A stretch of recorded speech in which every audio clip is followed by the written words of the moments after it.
début, j'ai pratiquement tous les artistes camerounais célèbres, en tout cas tous les A-list. Les influenceurs aussi, oui. Lui, je peux te permettre, mais après, le Camerounais de la basse classe sociale peut-être ne se retrouvera pas, malheureusement, dessus. Et même pour aller plus loin, j'ai pas uniquement fait les tenues pour les artistes ou les célébrités camerounais, même des célébrités à l'international. J'ai eu à faire des tenues pour des acteurs dans une télé-réalité française. Je crois qu'il y avait Ilan et je sais plus c'était quoi le nom de sa copine. C'était 2 ou 4. Wow. J'ai fait le tenue.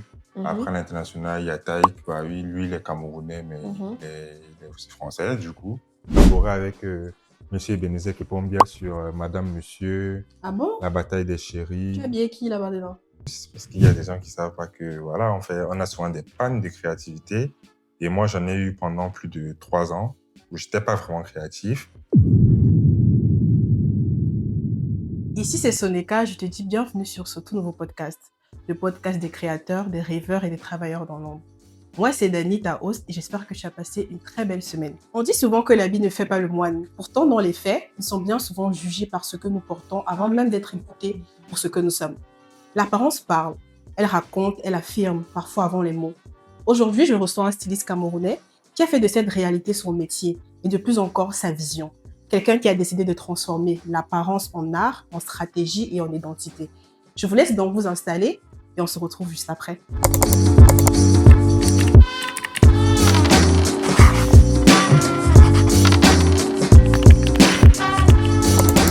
Bonsoir Yves. Bonsoir Daniel. Tu vas bien? Je vais bien, merci, et toi? Tu es très bien habillé ce soir. Merci. Ça vient d'où ta tenue? C'est l'une de mes créations, une création un peu récente. Et c'est un ensemble à base de velours côtelé que j'ai créé récemment. Donc, une tenue un peu oversize pour être très à l'aise aussi. Et du velours par rapport au temps qu'il fait. Ok. Et c'est quoi le nom de ta marque? Kweni, Kweny. D'accord. Donc tu as bien Kweni et c'est toi le fondateur de Kweni. Exactement. Ok. Est-ce que tu pourrais donc te présenter à nos auditeurs? Parce que moi, je sais qui tu es, mais eux, ils ne savent pas forcément qui tu es. Alors, je suis Yves Ngamako, promoteur de la maison de couture Kweni. Kweni que j'ai créé en 2017 à Douala au Cameroun. L'objectif principal à ce moment-là était de promouvoir le Made in Cameroun, promouvoir l'utilisation des tissus wax et rendre les modèles un peu plus modernes afin que tout le monde puisse s'y retrouver et trouver quelque chose d'attrayant pour soi-même. Ok. Est-ce que c'est une passion? Pourquoi est-ce que tu as décidé de te lancer dans la mode? Surtout en tant qu'homme au Cameroun, on sait forcément que les choses de mode, c'est plus pour les femmes et pas forcément pour les hommes. Ok. Bon, moi, j'ai grandi dans une idéologie différente. Déjà, je suis né dans une famille de stylistes. Ok. Ça vient de mon arrière-grand-mère, ma grand-mère qui en a fait un peu avant de se concentrer plutôt dans le commerce. Moi, j'ai ce mélange des deux là. Et les sœurs de ma grand-mère qui sont toujours dans le domaine jusqu'à aujourd'hui, qui forment, qui ont des écoles de formation, qui ont également des showrooms, etc. Donc, j'ai vraiment grandi dans cet univers-là. Et ça m'a toujours passionné depuis que je suis petit. Donc, moi, j'ai commencé à monter sur une machine à l'âge de 6 ans. 6, 7 ans, je montais déjà sur les machines, même si je n'avais pas le droit, forcément. Du coup, je n'ai pas grandi dans cette idéologie de se dire que les gens ne peuvent pas faire dans la mode parce que les frères de ma grand-mère, ils étaient dans la déco pendant que les filles étaient dans la conception et tout ce qui était stylisme. Par contre, ma mère n'a pas fait dans la couture. Donc, ça a sauté ma mère pour moi, du coup. Ah, Et voilà, quoi. Donc, ok. Et tu as fait quoi comme études? Tu fais des études de mode? non, même pas. J'ai fait des Tu as études appris sur le tas. en finance. Moi, dans la mode, j'ai toujours été autodidacte. Et comme je t'ai dit, vu que j'ai grandi dans une maison où on formait d'autres personnes, donc j'ai eu quelques bases. Mais après, je me suis dit, je préfère être le cerveau que d'être vraiment celui qui sera derrière la machine tout le temps et tout. Ok. Donc, j'ai recruté des tatas qui étaient formés chez nous de base. Mes premiers couturiers, c'était des tatas qui avaient été formés chez nous. Et moi, c'était plus le design dans la création de modèles, la vérification des finitions et je me concentrais plus sur tout ce qui était relations publiques et voilà quoi, tout ce qui était stratégie marketing et autres. Donc, tu sais pas coudre? Tu sais Si, coudre. je sais coudre parce que les premiers t-shirts, par exemple, c'est moi qui les faisais. Ok. Premier t-shirt, premier sac. Mais dès que j'ai eu la capacité de recruter des couturières, moi, j'ai pris mes tatas qui ont été formées chez nous pour être mes couturières. Et vu que j'ai quand même certaines bases, je peux faire du contrôle, tu vois, donc pour vérifier les finitions, si tout est OK, ce qui a amélioré ou pas, donc apporter un certain jugement. C'est vrai que les tenues un peu plus complexes, non, je les fais pas parce que je me suis pas formé, Dans effectivement. ça. mais je recrute des gens qui ont un niveau très élevé, très poussé quand même. Ok. Donc, si j'ai bien suivi, tes premières créations, c'est des t-shirts et des sacs. Oui, j'ai commencé la marque avec des t-shirts avec du pain dessus. Quand je me suis fait du bénéfice sur ces articles-là, j'ai augmenté la gamme de produits, je suis passé sur des sacs à dos. Ok. Après les sacs à dos, le bénéfice, j'ai réinvesti, je suis passé aux chemises. Mhm. Après chemises, je suis passé au bomber parce que moi, j'ai commencé mon business, j'ai fait un capital de 20 000 ou 25 000 francs. Donc, j'avais pas la capacité de faire beaucoup de trucs au départ, Mhm. mais j'ai commencé petit à petit et je réinvestissais et ainsi de suite. Ok, donc c'est avec les 20 000 que tu as acheté, par exemple, un t-shirt, un tissu, et Ouais, tu as assemblé, et tu as exactement. vendu, et ça, Ouais. ainsi de suite. Et le bénéfice, je suis passé au sac à dos. J'ai Mhm. trouvé un couturier à part parce que moi, mes tatas, c'était plus côté vêtements. Donc, j'ai trouvé un couturier à part qui faisait les sacs. Une fois, j'ai travaillé avec lui parce que je voulais produire des sacs pour ordinateur. Donc, du coup, moi, je l'ai fait.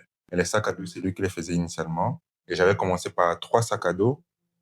Quand j'ai vendu le bénéfice que je me suis fait, j'ai augmenté le nombre de sacs. Quand j'ai vendu, je suis passé aux chemises, après au bomber et ainsi de suite. Ok, donc ça, c'est en 2017.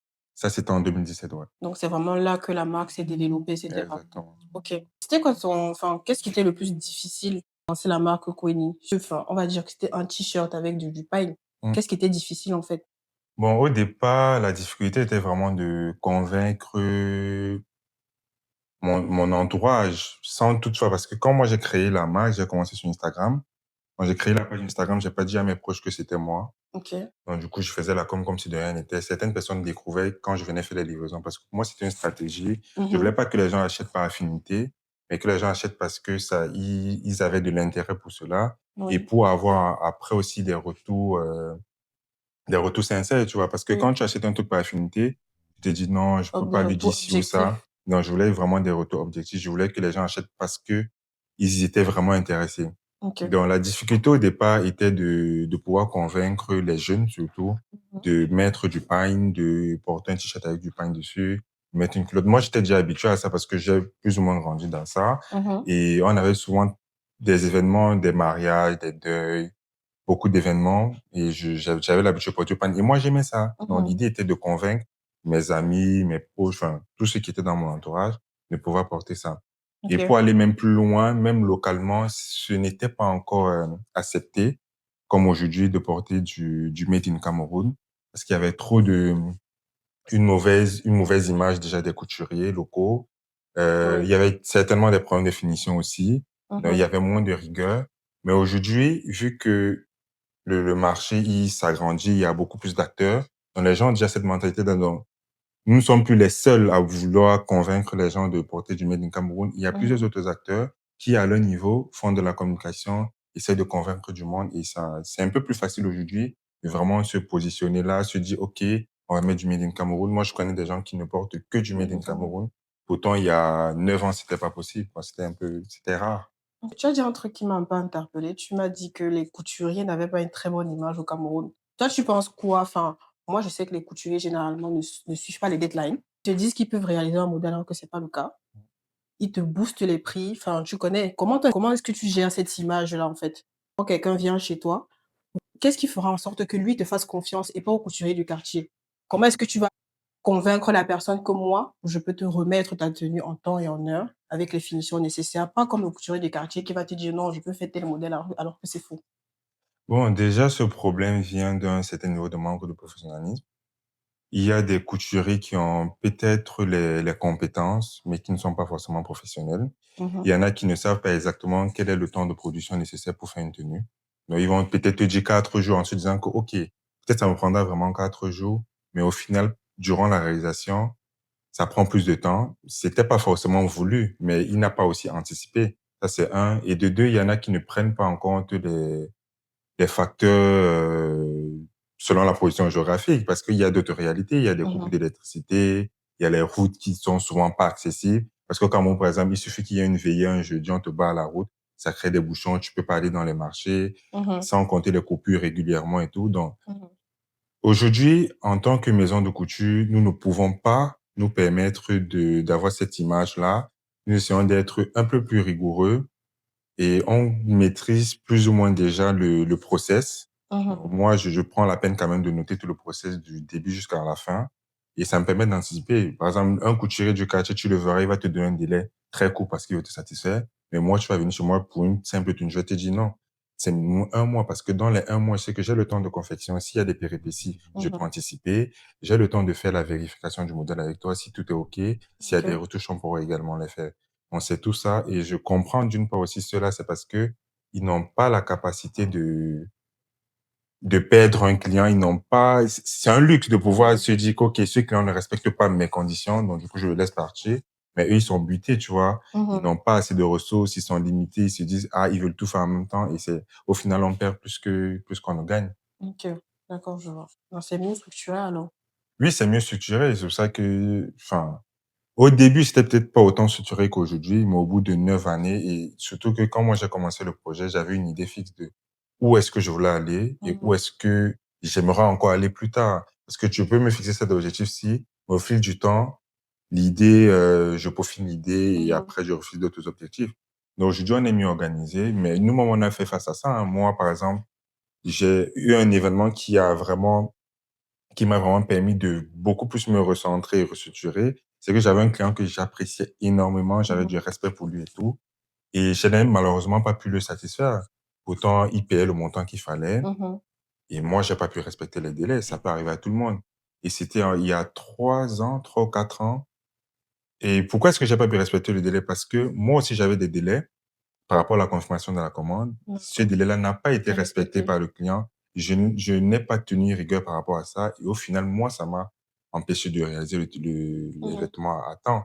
Donc aujourd'hui, par exemple, moi, je fixe mes délais. Le client qui ne respecte pas, s'il avait déjà fait une avance ou si on était avancé même dans les pourparlers et tout, je dis, OK, malheureusement, la commande va être annulée parce que tu n'as pas respecté mes conditions. Les conditions, c'est quoi? C'est avant 70%, prise de mensuration, validation des matières avant que je fixe le délai de livraison. Donc, Ok. si tout ça n'est pas respecté aussi par le client au jour d'aujourd'hui, moi, j'annule la commande et c'est arrivé plusieurs fois. Ok. Et un peu, question un peu bête, on signe un contrat chez toi ou pas? Ou c'est juste verbal? C'est pas écrit, mais c'est pas vraiment un contrat parce que il y a beaucoup de personnes qui ont peur de signer des contrats. Je fais souvent des contrats pour des mariés, par exemple. Ils n'ont pas de problème, mais les clients lambda et tout, enfin, ceux qui viennent pour des tenues de ville, les tenues de tous les jours, c'est contraignant pour eux de signer un contrat. Je ne sais pas pourquoi. Peut-être ils se disent qu'il y aura trop de répercussions et tout, mais en tout cas, c'est écrit. De toute façon, tout est écrit. On se dit, voilà la deadline. Et quand c'est pas respecté, moi, je reviens écrire et je dis, bon, finalement, tu n'as pas respecté mes conditions, donc je peux pas procéder à la Ok. confection de la tenue. D'accord. Après, moi, je suis un peu perdue, hein. Enfin, je sais qu'il y a des stylistes, il y a des couturiers, il y a des créateurs de mots. Toi, tu es dans quelle case? Toi, je te considère comme Moi, quoi? initialement, je me considère comme un commerçant, hein. Ce que je fais dans la mode, c'est un plus parce que j'ai vraiment grandi dans cet univers-là, mais c'était plus le commerce qui m'intéressait. Et vu que j'avais ce côté mode et tout, je l'ai mis en avant. Mais au jour d'aujourd'hui, je dis que je suis un créateur de mode parce que je dessine depuis que je suis petit. Je D'accord. dessine des modèles et tout. Mais ce qui m'a vraiment poussé dans l'entrepreneuriat, c'était d'abord ce côté commerce-là. Et je me suis dit, OK, qu'est-ce que j'ai en plus qu'un Commerce, autre entrepreneur n'aura pas, c'était la mode. Et du coup, j'ai mis ça en avant, vu que c'est quelque chose qui me passionne aussi. Je suis plus un créateur de mode qu'autre chose. OK, d'accord. Et tu m'as dit que tu as fait des études en finance. Ouais. Est-ce que tu travailles dans la finance toujours aujourd'hui ou tu vis complètement de cogner-cloutine? Bon, je ne travaille pas dans la finance aujourd'hui, mais c'est parce que je me suis dit, en fait, quand j'ai fini mes études, je me suis dit, OK, je vais me consacrer un peu à Kony, donner de moi. Parce que ce que les gens ne savent pas, c'est que moi, j'ai commencé Kony. Parallèlement, j'étais étudiant. Moi, j'ai eu mon bac en 2015. Donc, du coup, c'était durant mes années universitaires. Et moi, ma famille était contre ça, en fait. Donc, Ah. je ne me donnais pas pleinement à ce projet Mmh. parce que il y avait mes études, ce qui est tout à fait logique. Tu vas à l'école et tout.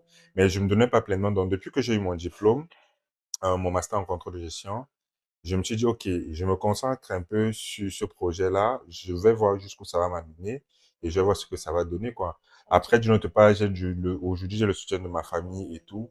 Mais au début, c'était compliqué. Donc, je me suis juste dit, après mon diplôme, je mets un peu du temps pour me concentrer sur ce projet-là et voir ce que ça va donner. Donc, aujourd'hui, c'est ça.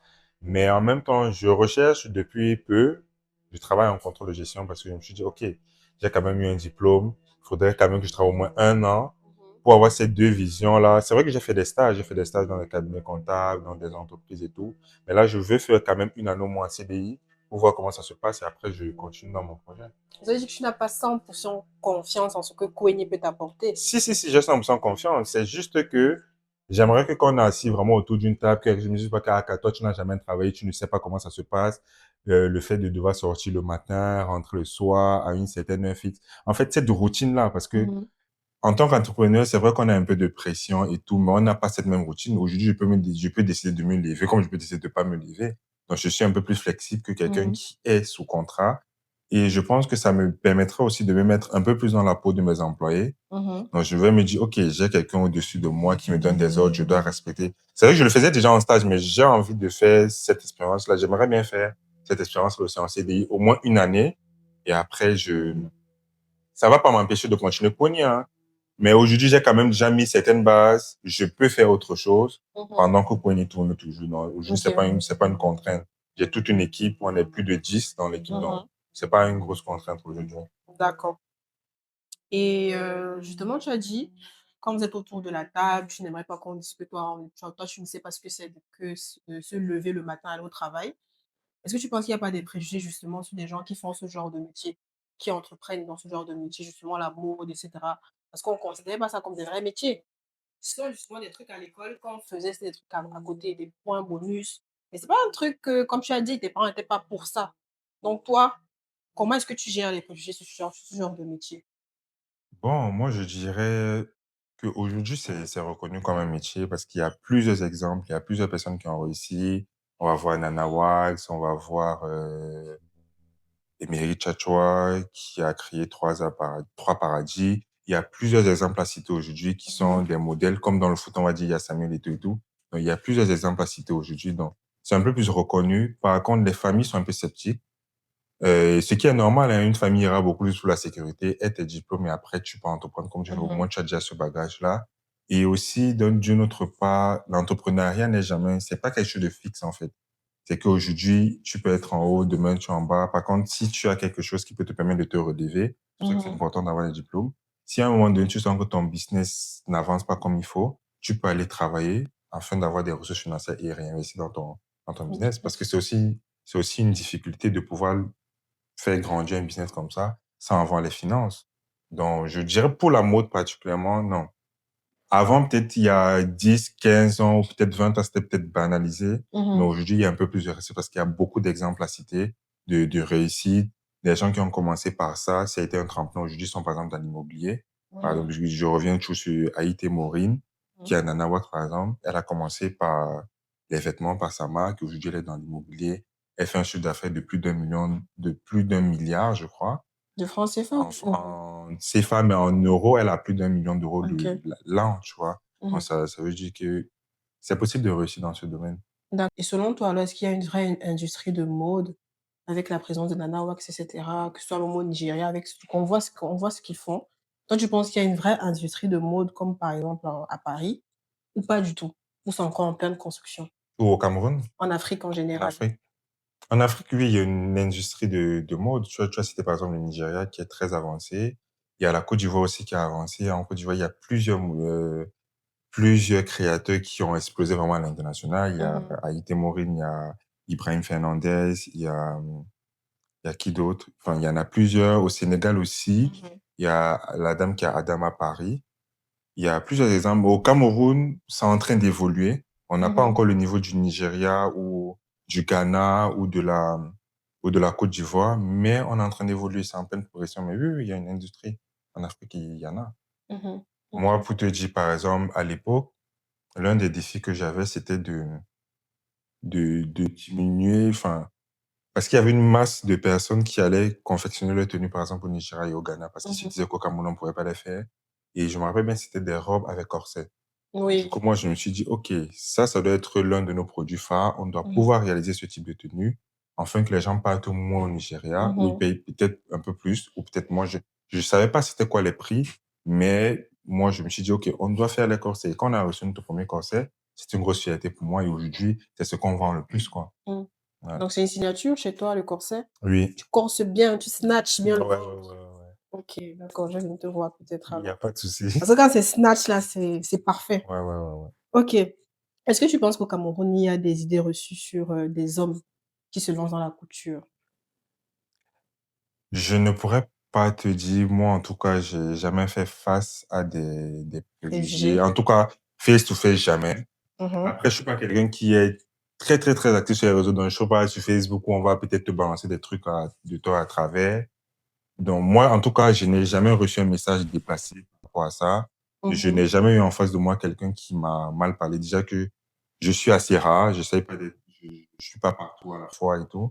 Mais en tout cas, pour ma part, j'ai pas encore reçu de préjugés par rapport. Ok. Et alors, Kweni, après 9 ans d'existence, c'est ça? Ouais, non. C'est quoi votre signature? C'est quoi votre identité? Par exemple, je sais que je vais retrouver un certain style chez Nana Wax. Je vais retrouver un certain style au Nigeria. C'est quoi le style que je vais forcément retrouver chez Kweni? Ok, aujourd'hui, Kweni est plus dans du tradi moderne. Par exemple, ma tenue, tu l'as vu, tu as apprécié, ça fait un peu Mhm, streetwear. Mais de base, c'est un modèle traditionnel, tu vois, c'est un mhm, boubou. Mais là, je l'ai fait en oversize pour que ce soit un peu plus moderne, pour que ça suive un peu la mode. Je vais mhm, dire un pantalon oversize en velours et tout. Donc, c'est ça, en fait, notre identité aujourd'hui, qu'on se dise que, waouh, cette pièce-là, elle est belle. Après, on voit quelques petites touches afro dessus, mais qu'on se sente à l'aise avec. Donc, que ce soit un Africain qui porte, que ce soit un Européen qui porte, que tout le monde puisse se sentir à l'aise. Donc, c'est ça un peu notre touche aujourd'hui. ok, donc là, tu travailles beaucoup avec le pain et le wax, etc. Je travaille de moins en moins avec le pagne et le wax depuis que je sais que c'est pas nous qui produisons ça, malheureusement. Mais je vais plus utiliser, tu vois, des broderies qui rappellent notre culture, des coupes dans les structures de vêtements qui rappellent chez nous. Les tissus que je vais utiliser, je vais par exemple utiliser le ndop qui est vraiment produit chez nous. Mais le tissu wax, je l'utilise de moins en moins, quoi. Je vais utiliser du kente, je vais utiliser c'est façon d'amfani, je vais utiliser du bogolan. Mais le wax, j'utilise de moins en moins, quoi. Ok. Parce que c'est pas produit par nous, en fait. C'est vrai qu'on s'identifie à ça, mais Oui, c'est pas produit par nous, malheureusement. moi non plus, c'est récemment que j'ai découvert que c'était pas produit par nous. Parce que généralement, quand on parle de créateurs africains, c'est juste, ils font des trucs avec du wax, du tissu fine, mais pas vraiment des trucs originaux qui sortent du commun. Ouais. Par D'accord, je exemple, il vois. y a cette matière, le baume. C'est quoi le mom? C'est un tissu, c'est un peu comme de la paille. Je sais pas comment t'expliquer. Je sais pas comment c'est fait. On achète ça normalement au centre. Et par exemple, j'utilise beaucoup cette matière-là. J'utilise ça, j'utilise de la paille, que ce soit la paille effilochée, que ce soit la paille structurée. J'utilise aussi le baume. Mais je suis plus à l'aise à utiliser ça, tu vois. Et ça, c'est un tissu des étangs. Et là, on met aussi en valeur leur culture. Ok, je vois. D'accord. Forcément, après 9 ans, tu as eu beaucoup, beaucoup de réussite. Moi, aujourd'hui, en janvier 2026, c'est quoi ta plus belle réalisation? En termes de tenue ou en En termes de termes de projet? tenue, de projet, de carrière, ce qui t'a le plus élevé, ce qui te fait avoir plus confiance en ta marque, ce qui te permet de plus vendre en tout, en fait. Pas juste la création, vraiment en tout, en tant que toi, entrepreneur, styliste, créateur, couturier. Ok, bon, ça se prend en plusieurs étapes. Déjà, initialement, en 2018, quand Carrefour, enfin, je sais pas si Carrefour s'est installé en 2018 au Cameroun, peut-être un peu avant, mais en 2018, Mhm. Carrefour m'a contacté pour être leur fournisseur de vêtements afro. Et moi, Est-ce que ça, Carrefour vend des vêtements afro ouais, à Yaoundé, non, à à Douala? Douala, ouais. Ok, je savais pas. Quand tu vas dans celui de Bonamou Sadji, en tout cas, je sais pas, après, ils ont ouvert ailleurs, mais celui de Bonamou Sadji, dans les rayons, il y avait un côté vêtements et Mhm. j'ai exposé quoi? Des bombers, des tuniques, des t-shirts, il y avait quoi d'autre? Des capes. Mhm. Et en fait, en 2018, ce qu'ils ont fait, c'est qu'ils m'avaient contacté pour réaliser cette tenue-là. Et ils achetaient, tu vois, c'est pas juste une exposition, mais ils achetaient vraiment au point où je n'avais même pas assez de ressources pour lancer la production. Mhm. J'ai fait recours à ma tante qui m'a fait un prêt à ce moment-là pour pouvoir réaliser cette commande-là et que j'ai remboursé quand les paiements, peut-être 30 ou 60 jours. Mhm. Mais ça, par exemple, c'est quelque chose qui a eu un impact réel Carrière. sur la croissance de la marque parce que il y a des gens qui entraient chez Carrefour et qui voyaient directement mes produits. Donc, c'était une très belle vitrine. Et c'est comme ça aussi que la marque a été plus connue par les gens, que ce soit sur les réseaux, que ce soit dans la vraie vie. Parce que c'est une très belle vitrine. Et vu que c'était nouveau, les gens entraient beaucoup. Et c'était la plus grosse commande que j'avais eue en une année. c'était la plus grosse, littéralement. C'était vraiment la plus grosse. Donc ça, j'étais fier de ça et ça m'a permis de croire en ce projet, de me dire, OK, si au bout d'une année, on a pu avoir une telle collaboration, ça veut dire que voilà, c'est un projet qui peut aller un peu plus loin. Mhm. Après ça, il y a eu quoi? Que ce soit la première robe de mariée qu'on a réalisée, je dis on parce que c'est C'est toute une une équipe. équipe, genre, je peux pas me citer que moi. Mhm. Que ce soit la première robe qu'on a réalisée, c'était une fierté parce que c'était aussi un défi. Que ce soit le premier corset, c'était une fierté. Après ça, l'autre étape qui m'a aussi marqué, c'est quand finalement, après mon diplôme, du coup, Mhm. ma famille a accepté que je puisse continuer ce projet, tu vois. Donc, il y avait ce déphasage-là entre le Yves quand il est à l'extérieur, où les gens disent, ah, je vois Kony, j'aime bien. Et le Yves, quand il rentre à la maison, on dit que tes choses, là, vraiment, cale dehors avec, tu vois. Mhm. Donc, il y avait ce déphasage-là. Et dès lors qu'on a pu vraiment accepter que je continuais ce projet, c'était aussi une fierté pour moi. Et là, je me suis dit, OK, je vais me donner À fond. pleinement, à fond. Avant même pour décrocher des appels, il fallait que je me cache parce qu'il fallait pas qu'on sache que je suis en train de parler de business et tout. Non, mais aujourd'hui, je suis beaucoup plus à l'aise et épanoui dans ça, quoi. Enfin, comment tu fais pour nourrir ta créativité au fil de ces années? Forcément, il y a des périodes où tu n'es pas inspiré, vu que tu dis que tu dessines tes propres modèles. Ouais, Comment tu fais face à ça? Quand, par exemple, tes clients attendent une nouvelle collection et toi, tu ne les sors pas, comment tu fais face à ça? Parce qu'on va pas toujours venir avec des modèles, on a besoin aussi que toi, en tant que styliste, tu nous proposes des choses. exactement. Et tu fais comment quand tu n'as pas d'inspiration? C'est très, très difficile, hein. Ça, c'est une très belle question en plus, parce qu'il y a des gens qui savent pas que, voilà, on a souvent des pannes de créativité. Et moi, j'en ai eu pendant plus de 3 ans où j'étais pas vraiment créatif. Là, pour être honnête, j'ai recommencé à vraiment dessiner en 2025. Mmh. Parce qu'avant ça, c'était très, très, très difficile parce que j'avais aussi plusieurs choses dans ma tête. J'étais pris par beaucoup d'autres choses et à ce moment-là, tu peux pas vraiment être créatif. En tout cas, pour ma part, hein, Mmh. je n'arrivais pas à être créatif durant au moins 2 à 3 années. Même quand je produisais un truc, c'était pas ouf, tu vois? Mmh. Et ça n'allait pas jusqu'où je voulais que ça aille.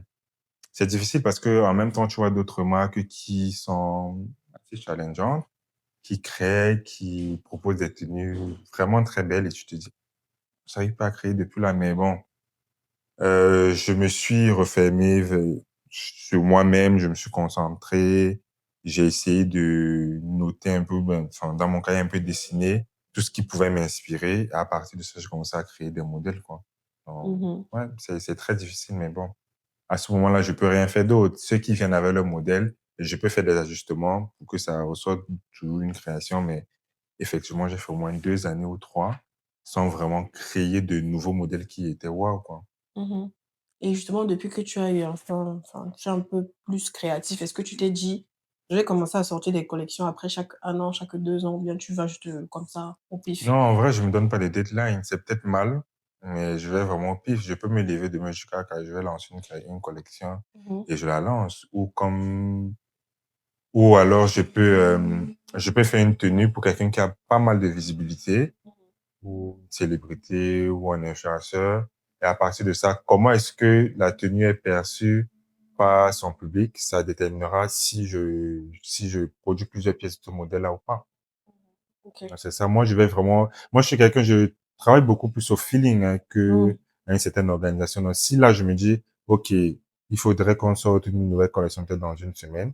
Si j'ai déjà des dessins où je dessine, on va sortir les premiers prototypes. Le MD, quoi. Le Emlé, effectivement. Exact, c'est Ça, c'est être exactement ça. camerounais, ça. C'est Ça, c'est exactement c'est ça. exactement ça. OK. Tu as habillé beaucoup d'influenceurs, de célébrités. Et en tant que Camerounais, tu as déjà habillé des stars camerounaises, des influenceurs camerounais, et qu'est-ce que ces stars-là ont apporté à ton business? J'ai habillé pratiquement tous les artistes camerounais célèbres, en tout cas tous les A-list. Les influenceurs aussi, oui. Qu'est-ce qu'ils apportent? Après, moi, au début, l'erreur que je commettais, c'est que je me disais: «Non, si tu travailles avec un influenceur, ça va directement être rentable, tu auras plus de ventes et tout», mais tous ne sont pas rentables. Il faut qu'on se dise la vérité. C'est pour ça qu'aujourd'hui, avant de collaborer avec soit un artiste ou ou un influenceur ou un créateur de contenu, j'essaie quand même de faire une petite étude pour voir si vraiment Mmh. il a un taux de conversion intéressant ou pas. Non, il y en a qui sont rentables, qui peuvent te ramener des clients, tout comme il y en a qui ne vont pas te ramener des clients. Mais tu auras peut-être touché son public, tu vois? Mmh. Donc tu auras peut-être plus de personnes qui sauront que cette marque existe, plus de personnes qui auront vu ton article et voilà, ça reste dans l'esprit. La prochaine fois que la personne verra ta tenue, la personne va se dire: «Ah oui, j'ai déjà vu cette tenue quelque part et tout», mais pas forcément des gens qui viendront acheter. Après, si tu veux, je peux lister, hein, Ouais, bien sûr, on est il y là pour, a tu es là pour te vanter au papa, c'est ton Cameroun moment. au Cameroun, il y a Sissou, Loco, Kosi, Sandrine Anga, Mimi, qui d'autre? J'ai oublié qui? Lidl, euh, Heinz, Mmh. qui d'autre? Il y a plusieurs que j'ai oubliés certainement, mais oui, enfin, Bon, tellement tu as habillé les stars que j'oublie même le nom de certains. pas le nom, mais même les visages ne reviennent pas forcément, mais oui, plusieurs. Après, j'ai aussi collaboré avec Monsieur Ebenezer Kepombia sur Madame, Monsieur, Ah La bon? bataille des Tu as chéris. habillé qui là-bas dedans? Si, les acteurs, je n'ai pas le nom des acteurs, mais je sais que j'ai fait les tenues. Je n'ai pas le nom de tous les acteurs parce qu'en fait, quand ils viennent prendre les menstruations, ils donnent les vrais noms. Ils ne Mmh. donnent pas les noms d'acteurs et je retiens pas forcément tous Ah les noms. d'accord. Mais oui, j'ai fait Madame, Monsieur, La bataille des chéris et il y a une dernière série là, c'était un truc scandale, j'ai oublié. Révélation scandaleuse. Oui. Donc ça veut dire que tu es très connu chez les artistes camerounais et ça prouve que les Camerounais consomment local.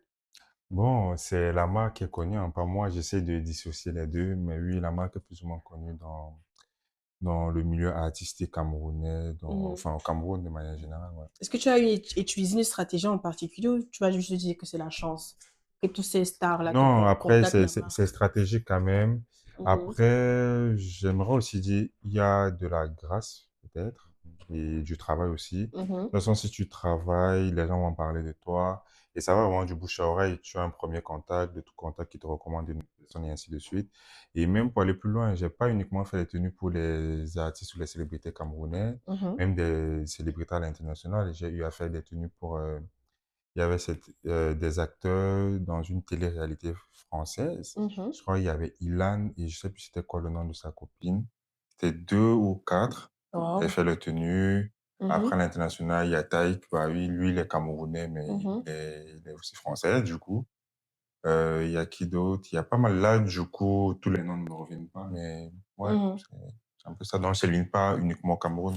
On essaie d'aller un peu plus loin. Mais c'est quand même incroyable que tu habilles Taïk. Tu es son styliste ou bien tu travailles avec de façon ponctuelle?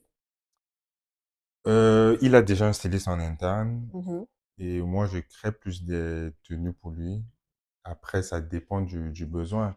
C'est vrai que l'idée serait de travailler sur le long terme sur plusieurs projets avec lui. C'est ça qu'on s'est dit en tout cas. Mmh. Mais je ne suis pas son styliste attitré. Il a déjà un styliste en interne.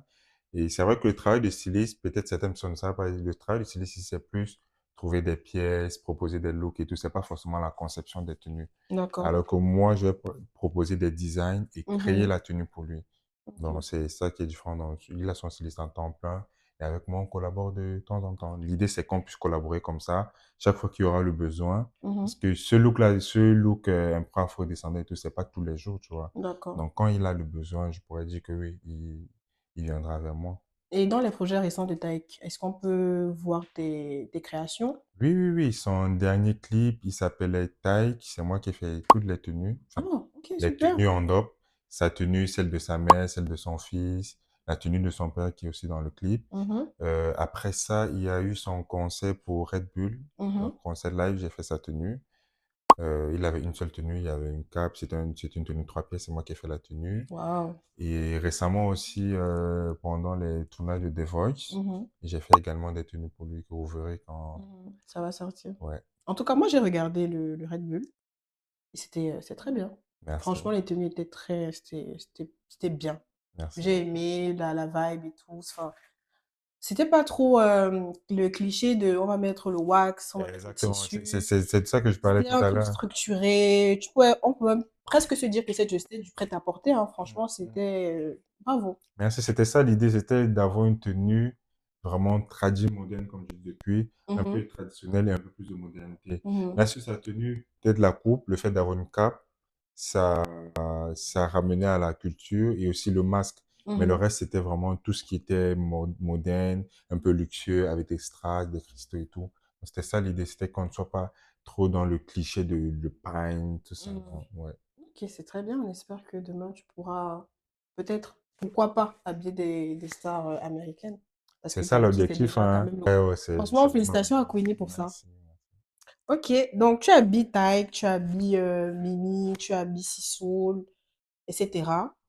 Comment tu fixes tes prix? Moi, est-ce que j'ai le niveau de m'acheter tes tenues? Ou bien c'est pas mon niveau du tout? Parce que quand j'entends Tyke, j'ai tremblé un peu, hein, je te jure.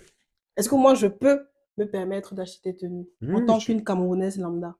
oui, tu peux te permettre, mais après, le Camerounais de la basse classe sociale peut-être ne se retrouvera pas, malheureusement. Parce qu'avant, par exemple, j'avais d'autres produits que je proposais, j'avais peut-être des accessoires qui étaient plus accessibles et tout. Aujourd'hui, Mhm, je ne propose plus ça, tu vois. Mais il y a, par exemple, même les t-shirts, je fais plus beaucoup, c'est plus s'il y a une commande précise. mhm. Mais après, l'article le moins cher coûte 20 000 francs. Donc, C'est celui de quoi la comme basse classe, article? c'est un boubou, c'est un top d'un boubou. Donc, celui de la basse classe ne se retrouvera peut-être pas, mais celui de la classe moyenne va se retrouver. Et après, ce que j'essaye de dire aussi à mes clients, c'est que quand ils voient peut-être une célébrité, peut-être ils se disent que non, normalement, nous, on ne pourra plus ou on va augmenter le prix. Nous, c'est pas ça dans notre éthique, c'est pas ça qu'on propose. Vraiment, à tout un chacun, on propose une tenue. Soit c'est selon le budget, ou on propose des tenues par rapport au rapport qualité-prix. Donc, on ne augmente pas des prix juste pour augmenter. La tenue doit valoir son prix, en fait. D'accord. Ok, d'accord, merci. Je vais donc essayer de On t'attend, hein. passer, parce qu'on me veut un corset pour peut-être un potentiel shooting de Sonica. OK. J'espère que ça ne sera pas trop cher non plus. Non, ça dépendra du modèle et tout. En tout cas, comme je t'ai dit, le prix et la tenue correspondent. Ne t'inquiète même pas, il n'y a pas de surtaxe ou autre. Ok. Et c'est quoi ta chaîne de production? Tu as dit que tu ne travailles pas seule. Vous êtes à combien chez Queni? C'est quoi la chaîne de production, par exemple, pour la tenue que tu as fait à Tech? C'était quoi la chaîne de production? Comment tu as fait pour créer cette tenue, du début jusqu'à la fin? Et Oh, qui était les protagonistes, en fait, dans la OK, réalisation de par cette exemple, tenue? pour sa tenue, moi, initialement, j'ai dessiné sur papier, après sur tablette. Après, j'ai envoyé au graphiste qui a fait sortir le dessin en 3D.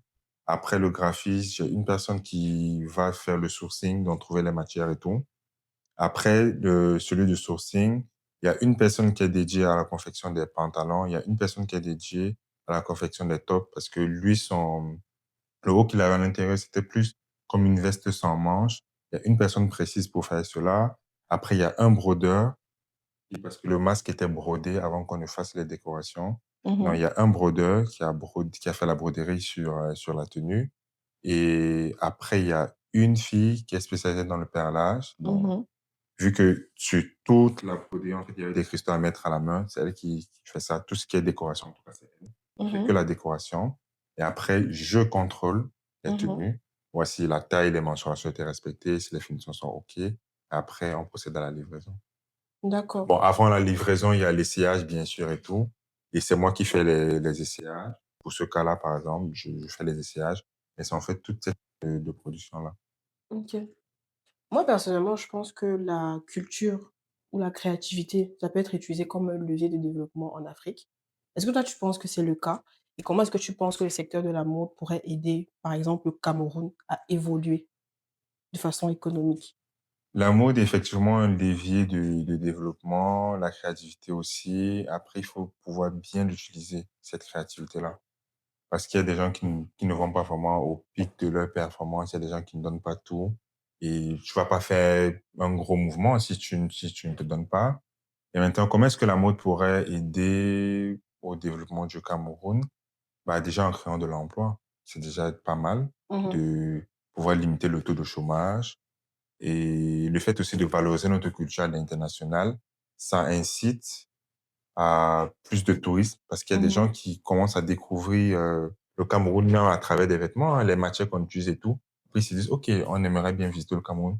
Et sachant de cette idéologie-là, on se dit que l'Afrique, c'est un pays, quoi. oui, Donc aujourd'hui, on essaye de communiquer dans ce sens-là et la mode est un acteur.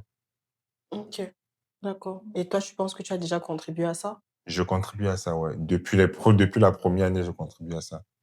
Dès D'accord, lors que tu crées un emploi, à ton niveau, tu es en train de contribuer à ce changement-là parce que créer un emploi, c'est nourrir une famille. Il y a des gens qui ont femme, exactement. enfants, qui ont des enfants et qui dépendent de ce salaire-là. Exactement. OK. Tu as dit un truc qui m'a marqué quand je t'ai demandé, comment est-ce que tu faisais pour avoir tous ces contrats.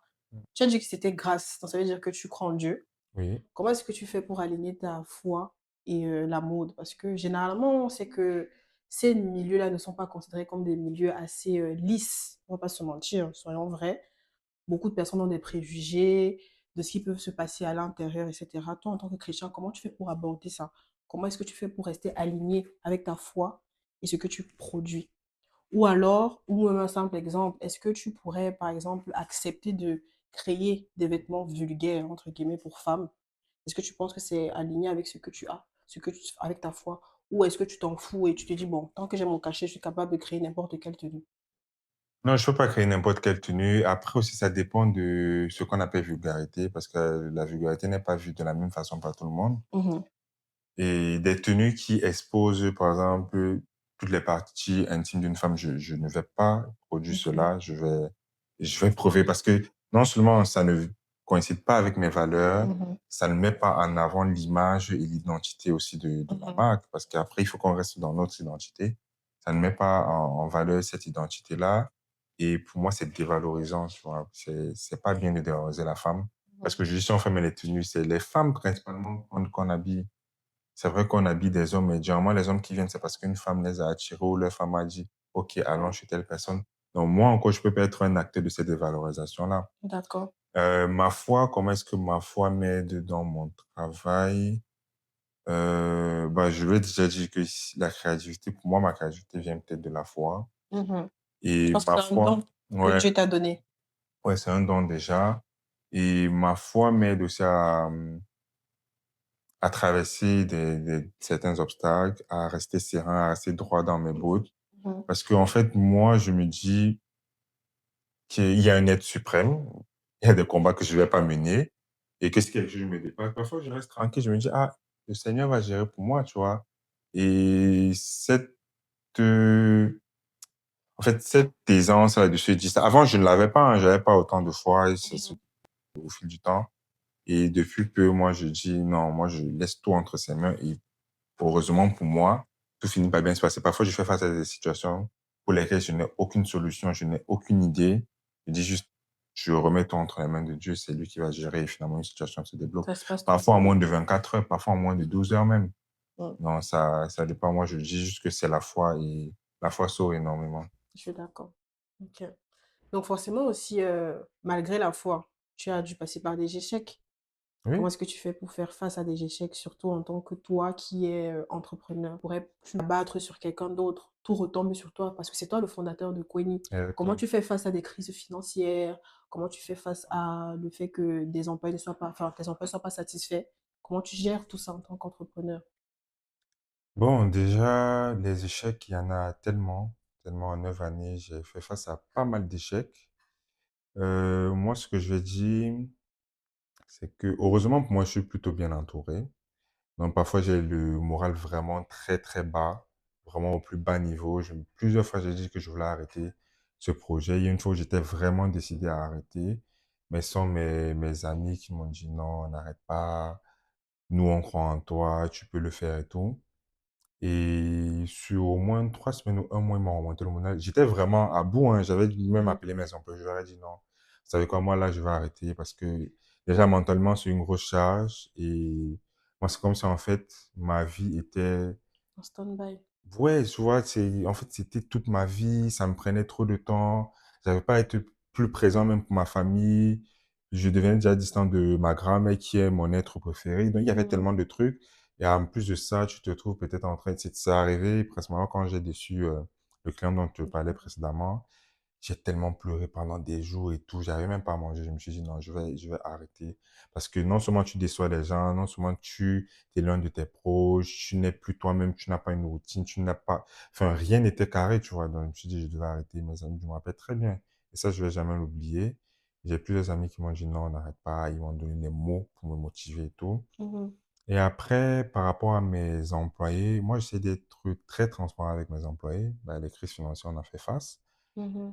Et moi, je leur dis, hein, je leur dis actuellement, c'est chaud, voici ce qui se passe, mais peut-être dans tel délai, on pourra ressortir la tête de l'eau. J'essaye d'avoir une communication très fluide avec eux. Mmh. Et à eux aussi, je leur dis, soyez très transparents avec moi, tu vois.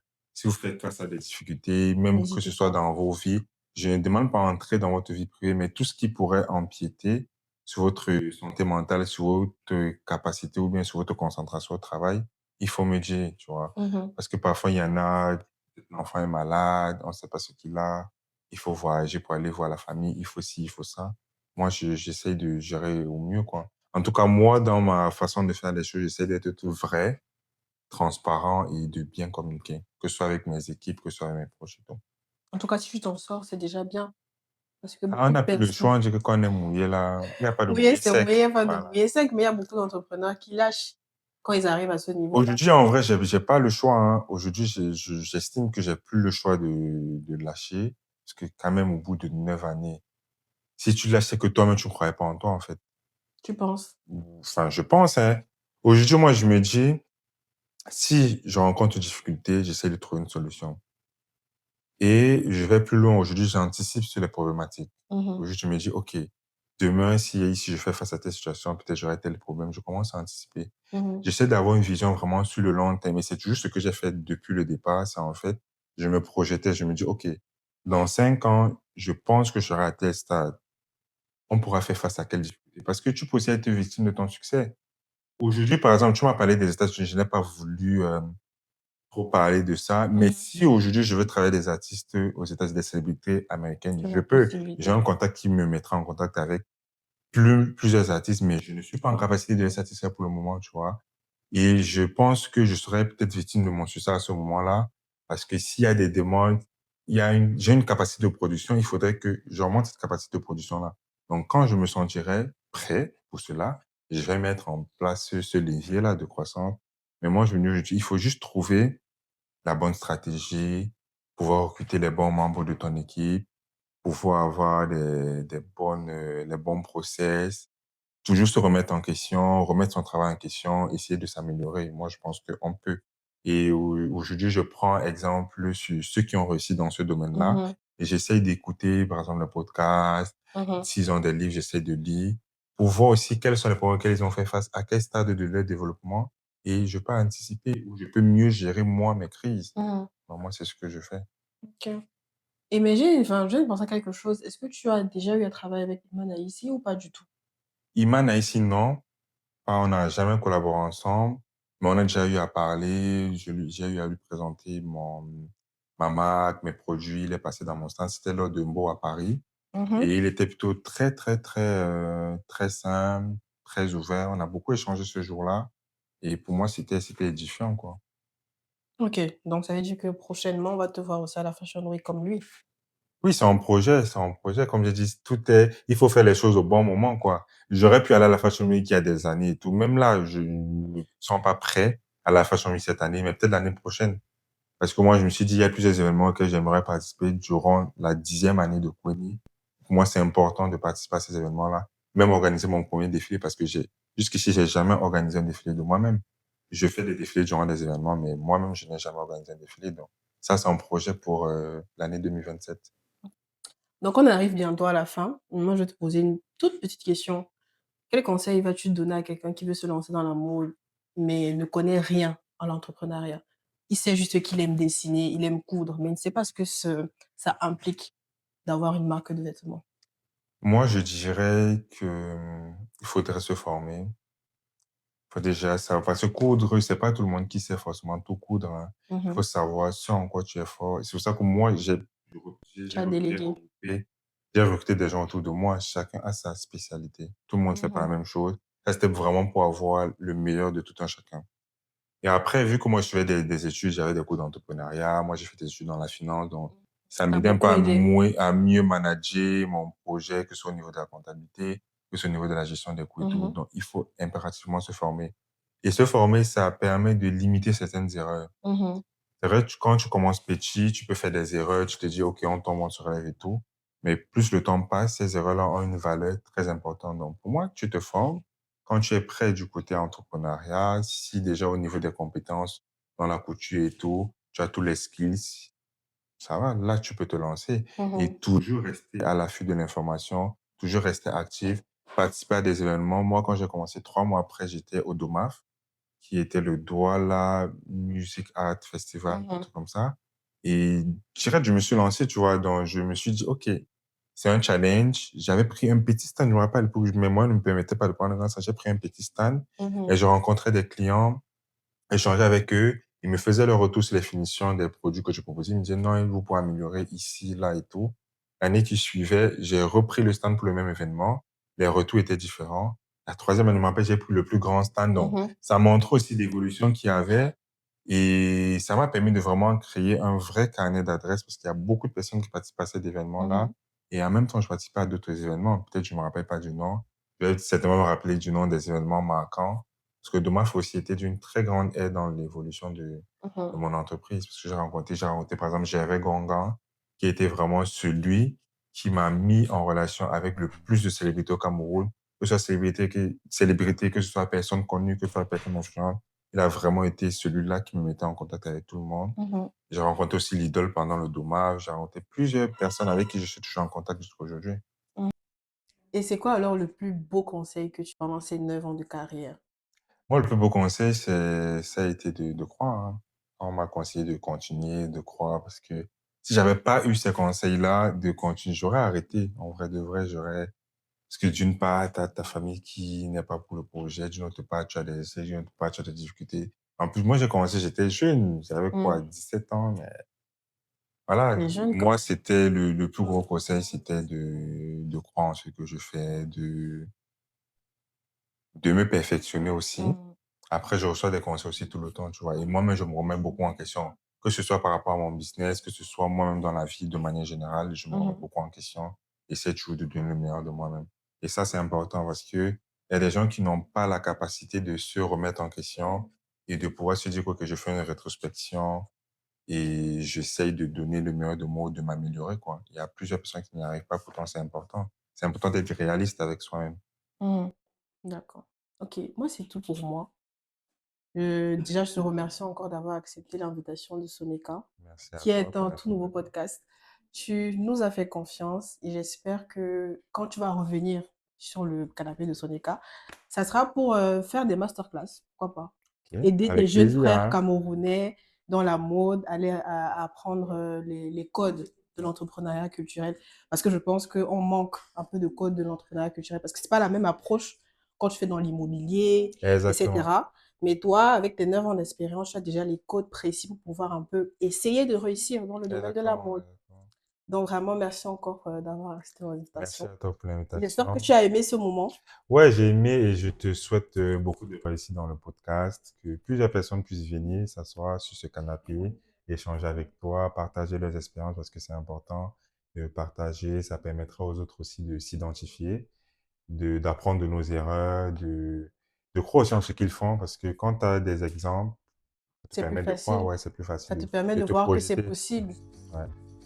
C'était un plaisir pour moi de participer à ce NECA Podcast qui met en lumière les parcours des Africains qui essaient de se démarquer, qui essaient d'entreprendre dans différents domaines. Et voilà, c'est motivant et ça nous permet de toujours croire en nos projets et de continuer de persévérer, quoi. Merci à vous. Merci, bisous!